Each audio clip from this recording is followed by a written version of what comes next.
The asylum interview is arguably the most critical moment in your journey to safety in the United States. And today, I'm going to reveal what most people don't understand about these high-stakes interviews and why that misunderstanding can lead to heartbreaking denials. And we're starting right now.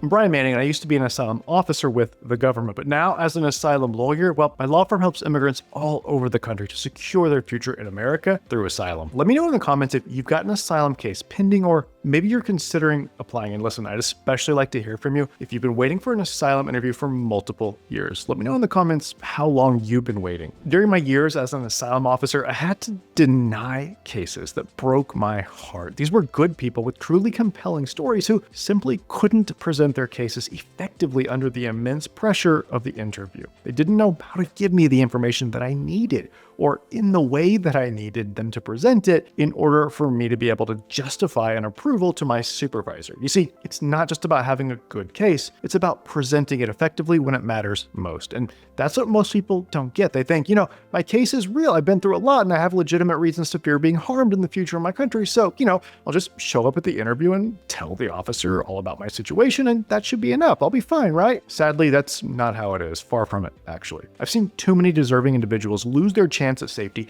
simply because they weren't properly prepared for what awaited them at the interview. They didn't know what would happen at their asylum interview.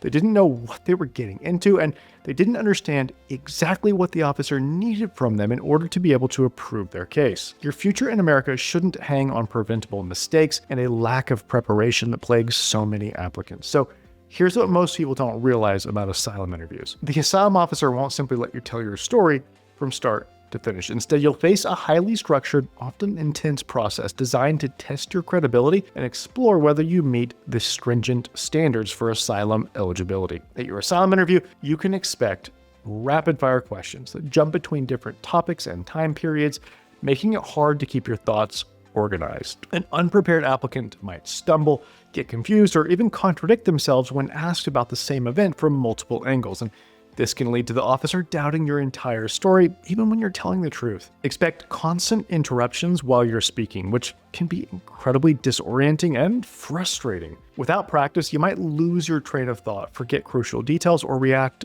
emotionally, making it difficult to present a coherent narrative. Now, this often results in key information being left out or poorly explained. Expect pressure to recall specific dates and precise details, even from traumatic events that might have happened a long time ago. If you haven't thoroughly reviewed your own story and practiced recalling these facts under pressure, you could appear uncertain or inconsistent even if you're telling the truth. Such perceived inconsistencies are often used as grounds for denial. Expect to face an officer who may seem skeptical or even hostile purely as part of their job to test your claim. And let's be honest, some of them are just unprofessional and rude and are actively looking for excuses to deny your asylum claim. An applicant who hasn't prepared for this demeanor might become flustered, defensive, or shut down, failing to articulate their case clearly, and this can severely undermine your ability to convey your genuine fear. Look, this isn't meant to scare you, it's meant to prepare you for reality, because when you know what's coming, you can train for it, and when you train, you can win. By the way, if you want to maximize your chances for asylum success, then please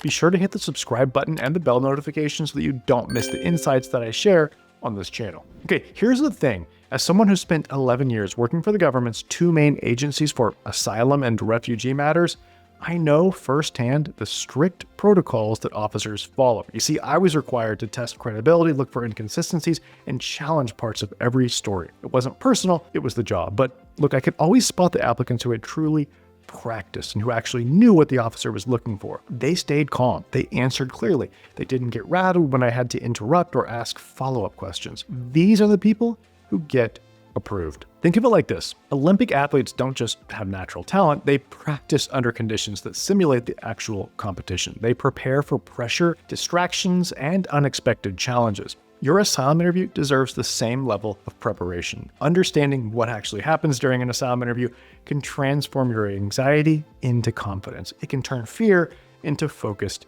action. And practicing telling your story again and again after getting expert feedback does wonders for your ability to perform when the big day finally comes. Look, we don't get things right the first time always, right? We need to practice. And this is why mock interviews are so vital. A mock interview simulates the real experience, allowing you to face the pressure in a safe environment. You get to practice answering difficult questions, handling interruptions, and recalling precise details, all before your future is actually on the line. Now, this repetition builds muscle memory for your narrative and boosts your confidence. It allows you to identify weak points in your story or areas where your answers might be unclear or appear to be inconsistent. Expert feedback during these sessions helps you refine your communication, ensuring you convey every crucial detail powerfully and credibly. The goal is to make your real interview feel like a familiar, well-rehearsed performance. Listen, you don't have to learn these lessons the hard way, which can entail a denial, referral to immigration court, and yes, even deportation. As a former asylum officer who has conducted thousands of immigration interviews, I know exactly what makes the difference between approval and denial. And that's why my law firm, Political Asylum Lawyers, focuses so heavily on preparing our clients for their interviews. We don't just help you tell your story, we empower you to tell it in a way that matters powerfully, in a way that helps the officer see exactly why you deserve asylum. We offer full-scale mock interviews and detailed follow-up preparation sessions to ensure that our clients are ready for every aspect of their interview. Because the reality is, you only get one shot at this. There are no do-overs in asylum interviews. Our clients consistently tell us that this was the most important aspect of the entire representation, the mock interview through which they gain the confidence to do an outstanding job on the day of their real interview. It makes all the difference. You really can maximize your chances for asylum success by taking proactive action in your case. If you have an asylum interview coming up, or if you've been waiting for years for one, let's talk about how we might be able to help you. Don't let fear or uncertainty dictate your future. If you're ready to take the next step and get help with your asylum case, please call my office today. That number is 713-909-0401. And remember, we help people all over the country, so it doesn't matter where you live. So call us now to schedule an asylum strategy session so we can help you to secure your future in America through asylum. Again, I'm Brian Manning, and it's an honor to serve you in your asylum journey.